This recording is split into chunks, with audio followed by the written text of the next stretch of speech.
කවුරුත්ම ගත්තේ නෑ. අන්තිමේදී මාචාර්යවරයා මෙහෙම කිව්වා.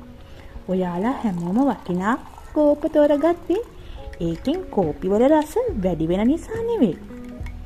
ඔයාලට ඕනේ උනේ කෝපි මිසක් කෝපය නෙවෙයි. එහෙත් ඔයාලගේ අවධානය ගියේ පිටතින් පෙනෙන ලස්සනටයි. ජීවිතය කියන්නේ කෝපි වලටයි. රැකියාවට මුදල් සමාජ තත්ත්වය කියන්නේ කෝප වලටයි. අපි කෝපය පස්සේ දුවන අතරේ ජීවිතයේ නියම රස විඳින්න අමතක කරනවා. ඉතින් යාළුවනේ මමත් ඔයගලන්ට කියන්නේ ජීවිතයේ තියෙන පොඩි පොඩි සන්තෝෂ ඒ වෙලේට අත්විඳින්න. නැත්තම් අපිත් මේ කෝප පස්සේ තමයි යන්න වෙන්නේ. ඒක නිසා යාළුවනේ කවදාවත් තමාට තියෙන දේ ඇති කියලා හිතන්න. එහෙනම් සන්තෝෂය වන්න. තව කෙනෙක්ගේ දෙයක් දැකලා තව කෙනෙක්ගේ දෙයකට ආස වෙලා ඉතිසියා වෙන්න එපා. කුහක වෙන්න එපා. තණ්හාව ඇති කරගන්න එපා.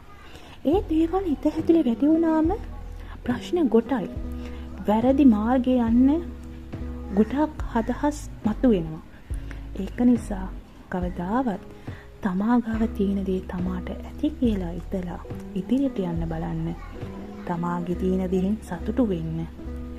ඉතින් මං හිතනවා ඔයගොල්ලොත් මේ කතාව රස විඳින්න ඇති කියලා. ඉතින් මේ වගේ තව කතා බලන්න, අහන්න.